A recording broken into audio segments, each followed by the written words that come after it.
بہرحال عزیز بہنوں، اللہ رب العزت کا احسان ہے جس نے ہمیں قابل فخر دین سے وابستہ کیا ہے۔ یہ اللہ کا احسان ہے، دنیا میں سارے مذہبوں، سارے ادیان سے بڑھ چڑھ کر دین اللہ نے ہمیں دیا ہے۔ دین اسلام ساری دنیا میں جتنے بھی مذہب اب تک پائے گئے ہیں یا آج پائے جاتے ہیں، الحمدللہ دین اسلام ان سب سے بڑھ چڑھ کر ہے۔ جتنی خیر، جتنی خوبیاں، جتنی بھلائیاں، جتنی سچائیاں، جتنا سکون اسلام مقدس دیتا ہے، اتنا سکون، اتنی خیر اور بھلائی کی باتیں کوئی دوسرا دین نہیں بتا سکتا، کیونکہ دین اسلام اللہ رب العزت کا پسندیدہ دین ہے، اللہ رب العزت کا چنندہ دین ہے۔ اللہ تعالیٰ نے اس دین کو پسند کیا ہے اور اس دین کو اللہ رب العزت نے حضرت محمد مصطفیٰ کریم صلی اللہ تعالی علیہ وسلم پر مکمل کر دیا ہے۔ آپ کو معلوم ہے حضرت محمد صلی اللہ علیہ وسلم پر جو اللہ رب العزت نے دین نازل فرمایا،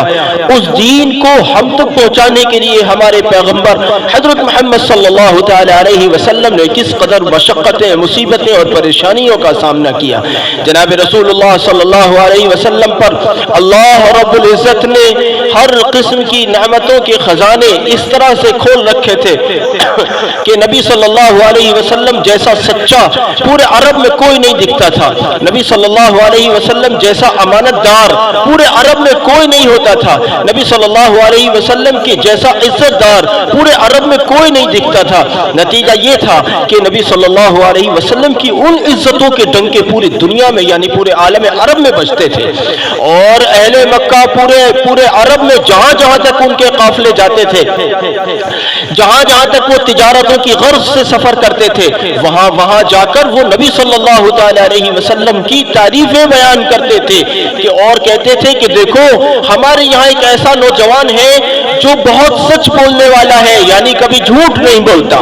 ہمارے ایک ایسا نوجوان ہے جو کبھی خیانت نہیں کرتا، ہمیشہ امانت داری کا خیال رکھتا ہے، ہمیشہ امانت داری کا معاملہ کرتے ہیں اور ہمیشہ کبھی ان سے خیانت سرزد نہیں ہوتی۔ اور ہمارے یہاں ایک ایسا نوجوان ہے جس کی مثال ہمیں عرب بھر میں نہیں ملتی۔ معلوم ہوا کہ نبی بطحہ صلی اللہ تعالی علیہ وسلم، ہمارے پیارے پیغمبر محمد صلی اللہ علیہ وسلم مکہ مکرمہ میں بیٹھے ہیں، مگر ان کی عزتوں کے ڈنکے اللہ جانے عرب کے کن کن کوچے اور گلیوں اور شہروں کے اندر بج رہے ہیں۔ یہ میرے آقا کریم صلی اللہ علیہ وسلم کی شان ہے۔ لیکن عزیز بہنوں، اس عظیم المرتبت عزت والے، وقار والے، مرتبے والے، اللہ کے بہت زیادہ مقرب بلکہ قرب کی انتہا رکھنے والے حضرت محمد صلی اللہ علیہ وسلم نے یہ دین جب اللہ رب العزت نے ان کے اوپر نازل فرمایا، یعنی دین اسلام جس کو الحمدللہ میں اور آپ مانتے ہیں، آپ کو معلوم ہونا چاہیے ہمارا دین دین اسلام ہے، ہمارے دین کا نام اسلام ہے، ہم اسلام کے ماننے والے ہیں، الحمدللہ ہم دین اسلام کو مانتے ہیں اور اسی میں اللہ رب العزت کی خوشنودی مانتے ہیں۔ ہم جانتے ہیں کہ اسلام ہی وہ دین ہے جو ہمیں اللہ کے غصے اور غضب سے بچائے گا، اسلام ہی وہ دین ہے جس پر چلنے والے دنیا میں بھی عزتیں پاتے ہیں، آخرت میں بھی عزت پاتے ہیں۔ ہم جانتے ہیں کہ جو دین اسلام کو چھوڑ دیتا ہے وہ دنیا میں بھی ذلت اور خواری کا مستحق قرار پاتا ہے اور اللہ حفاظت میں رکھے کہ آخرت میں بھی ذلیل ہوتا ہے۔ تو نبی صلی اللہ تعالی علیہ وسلم نے دین اسلام جب اللہ نے ان کے اوپر نازل فرمایا تو نبی صلی اللہ علیہ وسلم نے لوگوں تک اس دین کو پہنچانے کے لیے سب سے پہلی جو قربانی دی ہے وہ قربانی اپنی عزت کی دی ہے کہ نبی صلی اللہ علیہ وسلم اتنی عزت والے نبی ہیں، اتنے عزت والے پیغمبر ہیں، اتنے عزت والے شہری ہیں، اتنے عزت رکھتے ہیں کہ عرب کے مختلف حصوں میں ان کی عزتوں کا ڈنکا بجتا ہے۔ لیکن جب نبی صلی اللہ علیہ وسلم لوگوں کو اسلام کی طرف بلاتے ہیں تو وہی لوگ جو ادھر ادھر جا کر نبی صلی اللہ علیہ وسلم کی تعریف بیان کرتے ہیں وہی لوگ نبی صلی اللہ علیہ وسلم کو برا بھلا کہنا شروع کر دیتے ہیں، نعوذ باللہ تعالی۔ تو نبی صلی اللہ علیہ وسلم نے سب سے پہلی قربانی اپنی عزت کی دی ہے۔ جن لوگوں سے تعریفیں ہوتی تھیں، جو لوگ تعریفیں کرتے تھے، وہی لوگ آج برا بھلا کہہ رہے ہیں. اور برا بھلا کہنے کی وجہ صرف یہ ہے کہ پیغمبر صلی اللہ علیہ وسلم نے ان کے بتوں کو کے بجائے اللہ رب العزت کی طرف بلانا ان کو لوگوں کو شروع کر دیا ہے. آپ جانتے ہیں یہ پہلا دن جو قربانی کا تھا، یہ قربانیوں کا آغاز کر رہا تھا، قربانیوں کی شروعات کر رہا تھا. نبی صلی اللہ علیہ وسلم کی قربانیاں ہر دن بڑھتی چلی گئیں، جیسے جیسے پیغام عام ہوتا گیا، جیسے نبی صلی اللہ علیہ وسلم کی دعوت عام ہوتی گئی، ایسے ایسے قربانیوں کا سلسلہ بھی بڑھتا گیا. کبھی نبی صلی اللہ علیہ وسلم بھر پیٹ کھانا کھانے کو نہیں مل رہا ہے تو کبھی ازواج مطہرات کھانے کے لیے پریشان ہیں، اور کبھی گھر میں چولہا نہیں چل رہا ہے تو کبھی پتہ چلا کہ بیٹی بھوکی ہے تو کبھی باپ بھوکا ہے تو کبھی نواسے بھوکے ہیں تو کبھی داماد بھوکا ہے تو کبھی بیوی بھوکی ہے تو کبھی بچے بھوکے ہیں. یہ حال ہے نبی صلی اللہ علیہ وسلم کا. حالانکہ نبی صلی اللہ علیہ وسلم دنیا کی تمام صلاحیت مند لوگوں سے سب سے بڑھ کر صلاحیت رکھنے والی شخصیت کے مالک ہے. چاہتے تھے، اگر چاہتے تو کچھ بھی کما کر اور کچھ بھی کوئی بھی تجارت کر کے بہت اچھا بسر کر سکتے تھے، لیکن نہیں، نبی صلی اللہ علیہ وسلم نے اپنا پورا کا پورا وقت اور پوری کی پوری زندگی دین متین کی تبلیغ اور اس کی تشہیر کے لیے اور دین متین کو امت تک پہنچانے کے لیے وقف کر دی. میری بہنوں، آپ تک پہنچا ہے نبی صلی اللہ علیہ وسلم کا یہ دین، تو نبی صلی اللہ علیہ وسلم اور آپ صلی اللہ علیہ وسلم کے ساتھیوں نے اس طرح کی قربانیاں دی ہیں جس طرح کی قربانیوں کو میں اور آپ آج سوچ بھی نہیں سکتے. آپ ذرا سوچ کر تو دیکھو کہ نبی علیہ الصلوۃ والسلام، سنو میری بات کو، کہ نبی صلی اللہ تعالی علیہ وسلم کے گھر میں تین مہینے ہو گئے ہیں، سنو کہ تین مہینے ہو گئے ہیں نبی صلی اللہ علیہ وسلم کے گھر میں چولہا نہیں چلا ہے. اور مقصد کیا ہے چولہا نہ چلنے کا؟ مقصد صرف یہ ہے کہ ہندوستان کی عورتوں تک بھی دین پہنچ جائے. مقصد یہ ہے کہ دنیا کے اس کونے پر بیٹھنے والی عورتوں اور مردوں تک دین پہنچ جائے. مقصد یہ ہے کہ دنیا کا کوئی شہر، کوئی قریہ، کوئی گاؤں، کوئی شخص، کوئی بشر ایسا نہ رہ جائے جس تک دین نہ پہنچے. اس کے لیے اگر نبی صلی اللہ علیہ وسلم نے اپنے پیٹ پر پتھر باندھے تو اگر باندھنے پڑے تو باندھے، اگر نبی صلی اللہ علیہ وسلم کو بھوکا رہنا پڑا تو رہے، اگر نبی صلی اللہ علیہ وسلم کو نئے جوڑے پہننے سے دور رہنا پڑا تو نبی صلی اللہ علیہ وسلم نئے جوڑوں سے دور رہے، اگر نبی صلی اللہ علیہ وسلم کی بیٹی کو کئی دن تک کھانے کے لیے ایک ٹکڑا نہیں مل رہا ہے تو انہوں نے اس کی پرواہ نہ کر کے اس کی پرواہ کی کہ ہندوستان میں بسنے والی اور ہندوستان میں آنے والی میری بچیاں، میری بیٹیاں کس طرح سے ایمان پر آ جائیں، کس طرح سے مسلمان بن جائیں، کس طرح سے اسلام پر آ جائیں، کس طرح سے وہ بھی جہنم سے بچ جائیں، کس طرح سے وہ بھی جنت میں چلی جائیں. اس کے لیے اگر نبی صلی اللہ علیہ وسلم کو بھوک کی قربانی دینی پڑ رہی ہے کوئی بات نہیں ہے، اگر نبی صلی اللہ علیہ وسلم کو بارش میں باہر دعوت کے لیے نکلنا پڑ رہا ہے، لوگوں کو دین کی طرف بلانا پڑ رہا ہے کوئی بات نہیں، اگر نبی صلی اللہ علیہ وسلم طائف میں جا رہے ہیں اور لوگ ان کو پتھر مار کر نبی صلی اللہ علیہ وسلم کو لہو لہان کر رہے ہیں کوئی بات نہیں. بس یہ ہے لوگوں لہو لہان کر رہے ہو یہ تمہارا فعل ہے، یہ تمہارا عمل ہے، لیکن لوگوں اللہ کے لیے کلمہ پڑھ لو. میری عزیز بہنوں، یہ باتیں کہنے کے لیے بڑی آسان ہے، لیکن ذرا سوچو اس عظیم المرتبت ہستی کو، ذرا سوچو اس رسول علیہ السلام کو جو رسول اللہ نے ہماری طرف مبعوث فرمائے، جس رسول کو اللہ نے ہمارا پیغمبر بنا کر بھیجا، جس رسول کا ہمیں امتی بنایا، احسان فرمایا، اللہ نے فضل فرمایا. شکر مانو کہ اللہ نے فضل اور احسان فرما کر ہمیں نبی صلی اللہ علیہ وسلم کی امت میں پیدا فرمایا ہے. سب سے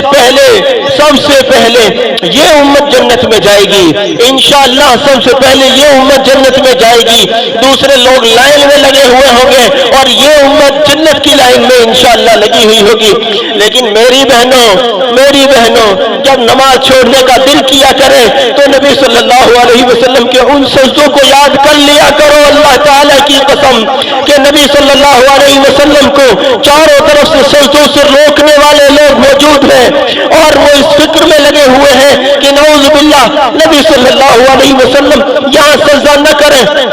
لیکن نبی صلی اللہ علیہ وسلم کا یہ عالم ہے کہ حرم شریف کے اندر تشریف لے گئے ہیں، بیت اللہ میں تشریف لے گئے ہیں اور اللہ کے سامنے سجدہ کیا ہے، اللہ کے سامنے نماز پڑھ رہے ہیں، اللہ تعالیٰ رب العزت کی عبادت کر رہے ہیں۔ کسی مشرک نے کہا کہ فلاں گلی کے اندر ایک اونٹ ذبح ہوا ہے، اس کی اوجھڑی فلاں جگہ پڑی ہوئی ہے، کون لائے گا اٹھا کر اس کو؟ ایک شخص جس کی شامت آئی تھی وہ شخص اس کو اٹھا کر لایا۔ ظالموں نے اس وقت میں نبی صلی اللہ علیہ وسلم کے اوپر لا کر اس اوجھڑی کو رکھ دیا ہے جس وقت میں میرے آقا صلی اللہ علیہ وسلم سجدے کی حالت میں ہے، اور وہ اوجھ اتنی زیادہ بھاری ہے کہ نبی صلی اللہ علیہ وسلم سجدے سے سر اٹھانا چاہتے ہیں مگر اس اوجھ کے وزن کی وجہ سے نہیں اٹھا پا رہے ہیں کہ نبی صلی اللہ علیہ وسلم کو ستانے کی کوئی کسر لوگوں نے چھوڑی نہیں۔ میری بہنیں، جب تمہیں خیال آیا کرے کہ نماز نہ پڑھو تو میرے آقا صلی اللہ علیہ وسلم کے ان سجدوں کو یاد کر لیا کرو۔ اللہ تعالیٰ کی قسم، جن سجدوں میں اللہ رب العزت نے تمہارے لیے اور میرے لیے دعائیں مانگتے صبح کر دی، اور جن سجدوں میں نبی صلی اللہ علیہ وسلم نے اپنے کو تھکا ڈالا، اپنے کو مٹانے کی کوئی کسر نہ چھوڑی۔ حضرت علی رضی اللہ عنہ فرماتے ہیں کہ میں نبی صلی اللہ علیہ وسلم کی خدمت میں رات میں اس وقت حاضر ہوا جبکہ صبح کو غزوہ ہونا تھا۔ میں نبی صلی اللہ علیہ وسلم کے پاس میں رات کو گیا، میں نے دیکھا نبی علیہ الصلوۃ والسلام سجدے میں سر رکھ کر اللہ کی مدد مانگ رہے ہیں۔ میں نے سوچا ابھی نبی علیہ الصلوۃ والسلام دعا فرما رہے ہیں، میں تھوڑی دیر کے بعد آ جاؤں گا۔ نبی صلی اللہ علیہ وسلم کی محبت کو اپنے دلوں میں پیدا کرو میری بچیوں، میری بہنوں۔ دیکھو صحابہ رضی اللہ عنہ رات کو سوتے نہیں ہیں، نبی علیہ السلام کے پاس چکر پہ چکر لگا رہے ہیں۔ حضرت علی رضی اللہ عنہ کچھ دیر کے بعد پھر تشریف لائے، آ کر دیکھا نبی صلی اللہ علیہ وسلم کو جس حال میں چھوڑ کر گئے ہیں اسی حال میں میرے آقا کریم صلی اللہ علیہ وسلم یوں ہی سجدے میں سر رکھ کر اللہ کے حضور دعائیں مانگ رہے ہیں۔ اور پھر سوچا چلو نبی علیہ السلام ابھی دعا فرما رہے ہیں، پھر تھوڑی دیر میں آ جاؤں گا۔ اس طرح سے رات میں کئی مرتبہ آئے، مگر جتنی مرتبہ بھی آئے میرے کریم آقا صلی اللہ علیہ وسلم کو سجدے میں پا کر اور دعائیں ہی کرتے پایا۔ نبی علیہ الصلوۃ والسلام نے پوری رات گزار دی ہے اور دعاؤں کا سلسلہ ختم نہیں ہوا ہے، پوری رات دعاؤں میں رہے ہیں۔ کیا دعا ہے؟ اللہ رب العزت سے امت کا تحفظ مانگ رہے ہیں، اللہ رب العزت سے امت کا بقا مانگ رہے ہیں۔ اللہ میری امت کو بچا لے، فتح دے کر امت کو بچا لے، کامیاب کر کے امت کو بچا لے۔ یہی تو ہے نا مفہوم نبی صلی اللہ علیہ وسلم کی دعاؤں کا۔ میری بہنوں، صبح ہو گئی ہے، حضرت ابو بکر صدیق رضی اللہ عنہ تشریف لائے ہیں، کہتے ہیں یا نبی اللہ صلی اللہ علیہ وسلم اب تو اپنے آپ پر رحم کھائیے، پوری رات ہو گئی ہے، آپ تو اللہ کے حضور سر رکھ کر دعائیں کرتے ہوئے، اب تو اللہ کی مدد آ ہی گئی۔ نبی جی اب تو اپنے حال پر رحم کھا لیجئے، اب تو سجدے سے سر اٹھا لیجئے کہ اب تو اللہ رب العزت سے آپ نے پوری رات گزار دی مانگتے۔ یقین ہے آپ نبی ہیں، آپ رسول ہیں، آپ اللہ کے مقرب ہیں، آپ سید الانبیاء والرسل ہیں، آپ سید کائنات ہیں، آپ تمام امتوں کے سردار ہیں۔ نبی جی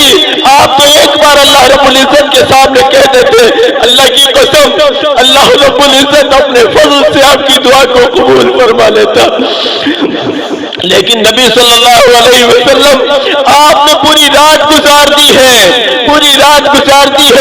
یقین ہے اب تو اللہ کی مدد آ ہی گئی ہے۔ نبی جی اب تو سر اٹھا لیجئے، جس نبی علیہ السلام نے پوری رات سجدے سے سر نہیں اٹھایا، اس نبی علیہ السلام کا کلمہ پڑھنے والی میری بہنیں کہتی ہے کہ ابھی مجھے فرصت نہیں ہے نماز پڑھنے کی، اس نبی علیہ السلام کے ماننے والی بچیاں اور مائیں کہتی ہے ہمیں فرصت نہیں ہے نماز پڑھنے کی، وہ نبی علیہ السلام جس نے اپنے کو مٹا کر رکھ دیا، اللہ تعالی کی قسم۔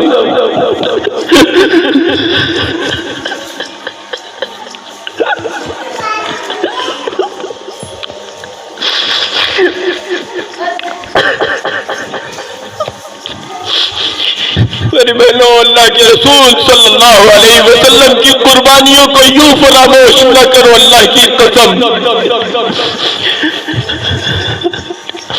نبی صلی اللہ علیہ وسلم جب محشر میں ہوں گے، ہماری شفاعت ان کے ساتھ جڑی ہوئی ہے، ہماری سفارش ان کے ساتھ جڑی ہوئی ہے۔ اگر جب ہم سفارش کے لیے ان کے حضور میں گئے، اگر انہوں نے یوں کہہ دیا کہ میں وہ تیرا رسول ہوں جس کو اللہ نے تیری طرف بھیجا تھا، اور میں نے اپنا سب کچھ تجھ تک دین پہنچانے کے لیے لٹا دیا تھا، اور تو تھا کہ تو نے صرف نماز پڑھنے کا بھی خیال نہ کیا، تو تھی کہ تو نے پردے کا بھی خیال نہ کیا۔ میری بچیوں، میری بہنوں، میری ماں، ذرا بتاؤ اس نبی علیہ السلام کے سامنے کیسے نگاہ اٹھے گی؟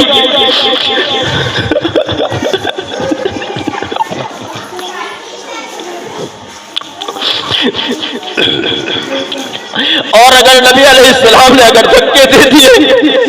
کہ بھاگ جائے یہاں سے، کوئی معافی نہیں ہے تیرے لیے، تو نے میرا بہت دل دکھایا ہے، میں اپنی قبر میں لیٹا ہوا تیرے اعمال جب سنتا دیکھتا تھا، بہت میری روح تڑپتی تھی،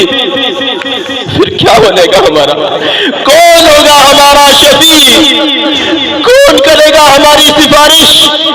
کون آئے گا ہمارا تعاون کرنے کے لیے؟ کون آئے گا ہمیں جہنم سے بچانے کے لیے؟ کون آئے گا ہمیں جنت کی طرف ہمارا ہاتھ پکڑ کے لے جانے کے لیے؟ کون آئے گا میزان میں ہمارے نامہ اعمال کا وزن بن جانے کے لیے؟ کون آئے گا پل صراط سے ہماری آسانیاں پیدا کرنے کے لیے؟ کون آئے گا ہماری قبر میں ہمارے سوالوں کو آسان کرنے کے لیے؟ عزیز بہنوں، کوئی بھی کام، کوئی بھی موقع، کوئی بھی وقت ہوا کرے، اللہ تعالیٰ کی قسم سوچ لیا کرو کہ کہیں میرے آقا کریم صلی اللہ علیہ وسلم کہیں میرے عمل سے ناراض تو نہیں ہوں گے، کہیں میرے عمل سے نبی صلی اللہ علیہ وسلم کو تکلیف تو نہیں ہوگی، میرا عمل نبی صلی اللہ علیہ وسلم کو کہیں تکلیف میں تو نہیں ڈال دے گا۔ ہر کام سے پہلے سوچ لیا کرو۔ آخر کیوں نہ سوچو کہ تم اس پیغمبر علیہ السلام کے غلام ہو؟ ہم سب الحمدللہ الحمدللہ الحمدللہ اس پیغمبر کریم صلی اللہ علیہ وسلم کے غلام ہیں، جس پیغمبر حضرت محمد صلی اللہ علیہ وسلم نے نہ کوئی صبح چھوڑی ہے، نہ کوئی شام، نہ کوئی دن چھوڑا ہے، نہ کوئی رات، نہ کوئی خوشی چھوڑی ہے، نہ غم کا کوئی موقع، کہ جس وقت اپنی امت کے لیے دعائیں نہ کی ہو، جس وقت اپنی امت کے لیے قربانیاں نہ دی ہو، جس وقت اپنی امت کے لیے اللہ رب العزت سے مانگا نہ ہو، یہاں تک کہ جب اس دنیا سے تشریف لے جا رہے ہیں غم کا موقع ہے۔ سارے صحابہ رضی اللہ عنہم اس خبر اندوہنا خبر کے سننے سے پہلے پریشان ہے کہ اللہ کہیں ہمیں ایسی خبر سننے کو نہ ملے کہ نعوذ باللہ اب نبی صلی اللہ علیہ وسلم ہمیں چھوڑ کر اپنے مالک حقیقی سے جا ملے ہیں، اللہ ہمیں ایسی خبر سننے کو نہ ملے۔ سارے صحابہ رضی اللہ عنہم، سارے صحابہ پریشان ہیں، اس خبر کے سننے سے ڈر رہے ہیں، اللہ وہ کون سا کلیجہ لائیں گے، اللہ اپنے دل کو کیسے سمجھائیں گے جب کوئی اندر سے حجرہ مبارک سے باہر نکل کر کوئی یوں کہے گا کہ اب پیغمبر صلی اللہ تعالی علیہ وسلم اپنی امت کو یتیم کر کے اپنے مالک کی طرف چلے گئے ہیں۔ اس خبر کو کیسے سنیں گے؟ اس خبر کو ہم کیسے برداشت کریں گے؟ سارے صحابہ اس پریشانی اور بے چینی کے عالم میں باہر نبی صلی اللہ علیہ وسلم کے حجرہ مبارک کے باہر مسجد کے اندر جمع ہیں، اور سب کے اوپر سناٹا ہے، سب کے سب خاموش ہیں، اور سب ایک دوسرے کا منہ گویا کہ یوں دیکھ رہے ہیں۔ اگر خدا نہ کرے ایسی کوئی خبر آ گئی تو ہمارا کیا بنے گا؟ ہم تو یتیم ہو جائیں گے۔ ایسا عظیم المرتبت محسن، ایسا والی امت ہم سے رخصت ہو جائے گا، پھر ہم تو یتیم ہو جائیں گے، ہمارا کیا بنے گا؟ ہمارے سروں پر یوں نبوت والی شفقتوں کا ہاتھ رکھنے والا نبی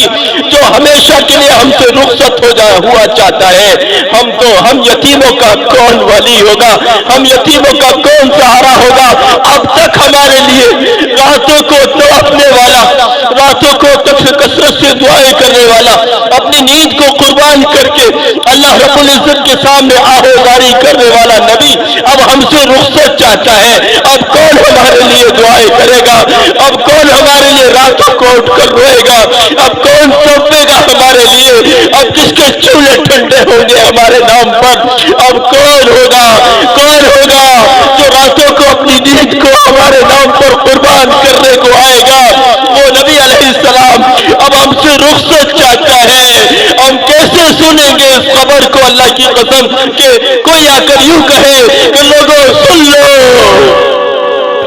تمہارا پیغمبر علیہ السلام تمہارے لیے توڑنے والا، تمہارے لیے روزے رکھنے والا، تمہارے لیے بھوک رہنے والا، تمہارے لیے اپنے بچوں کو ذبح کرانے والا، تمہارے لیے پکے مکان نہ بنانے والا، تمہارے لیے راتوں کو اپنے مولا کے سامنے فریادیں کرنے والا، تمہارا شفیع محشر اور تمہارا دنیا میں تمہاری بخشش کا طلبگار اب دنیا سے چلا گیا ہے. ہم ڈرتے ہیں اس خبر سے کہ کوئی اس خبر کو ہمیں سنائے گا. میرے بہنوں، جس وقت نبی علیہ السلام کے صحابہ باہر اس خبر سے ڈر رہے تھے، اس وقت پیغمبر علیہ السلام جن کے سامنے موت کا فرشتہ کھڑا تھا، جن کے سامنے جبریل علیہ السلام بھی آ کر کھڑے تھے، وہ پیغمبر جبریل سے کہتے ہیں جب فرشتہ موت کا کہتا ہے کہ نبی جی آپ کا پروردگار آپ سے ملنے کے اشتیاق میں ہے، آپ کا رب آپ سے ملنے کا متمنی ہے، آپ کا رب آپ سے ملنے کی تمنا رکھتا ہے، نبی جی آپ فرمائیں تو سفر کا آغاز کیا جائے، نبی جی آپ فرمائیں تو میں آپ کی مبارک روح کو آپ کے مبارک جسم سے نکالنے کا کام شروع کروں. نبی صلی اللہ علیہ وسلم جبریل علیہ السلام کی طرف دیکھتے ہیں. جبریل کیا کہتے ہو؟ جبریل کیا کہتے ہو؟ جبریل کہتے ہیں نبی صلی اللہ علیہ وسلم آپ کا پروردگار آپ سے ملاقات کا متمنی ہے، آپ سے ملنا چاہتا ہے، رب العالمین آپ کے انتظار میں بیٹھا ہوا ہے. نبی علیہ السلام سفر کو ترجیح دیجئے اور ملک الموت کو اپنا کام کو شروع کرنے کا حکم دیجئے. نبی علیہ السلام اس مشکل گھڑی کے اندر جو بظاہر تمام لوگوں کے لیے مشکل ہوتی ہے، لیکن نبی صلی اللہ علیہ وسلم کے لیے بھلا کیا مشکل؟ نبی علیہ السلام جبریل سے کہتے ہیں جبریل اللہ رب العزت سے پوچھو میرے بعد میری امت کا کیا ہوگا، میری امت کا کیا ہوگا، بیرے میں بسنے والی میری بیٹیوں کا کیا ہوگا.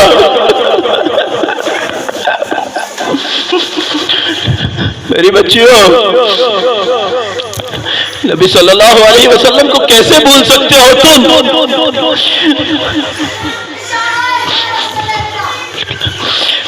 کوئی مرتے وقت میں کہتا ہے میرے نواسوں کو بلاؤ، کوئی کہتا ہے میرے بیٹے کو بلاؤ، کوئی کہتا ہے میری بیوی کو بلاؤ، کوئی کہتا ہے میرے ماں باپ کو بلاؤ، کوئی کہتا ہے فلاں جاگیر کا حساب لکھ لو، کوئی کہتا ہے میری پراپرٹی کا حساب لکھ لو. لیکن پیغمبر کریم صلی اللہ علیہ وسلم جبریل سے کہتے ہیں جبریل پوچھو اللہ سے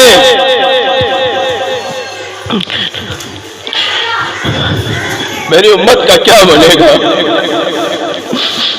جب جبریل علیہ السلام نبی صلی اللہ علیہ وسلم کو یقین دلاتے ہیں کہ نبی جی آپ کے بعد آپ کی امت کو لاوارث نہیں چھوڑا جائے گا،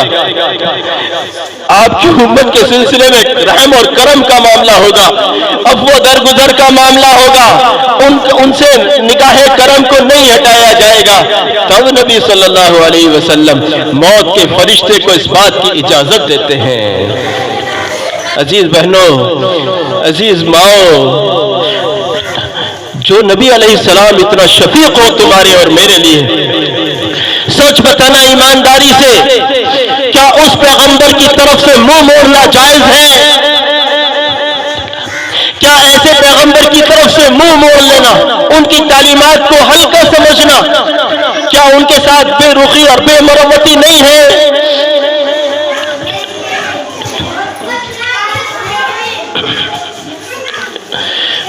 عزیز بچیوں، یاد رکھنا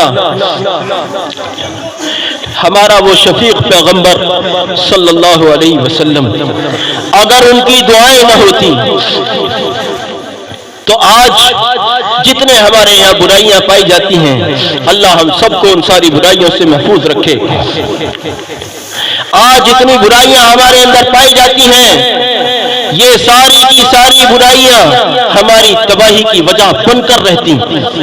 لیکن یہ ہمارے پیغمبر علیہ السلام کی دعاؤں کا طفیل ہے کہ ہمارے اتنے سارے گناہوں کے باوجود الحمدللہ یہ زمین یوں ہی ٹھہری ہوئی ہے،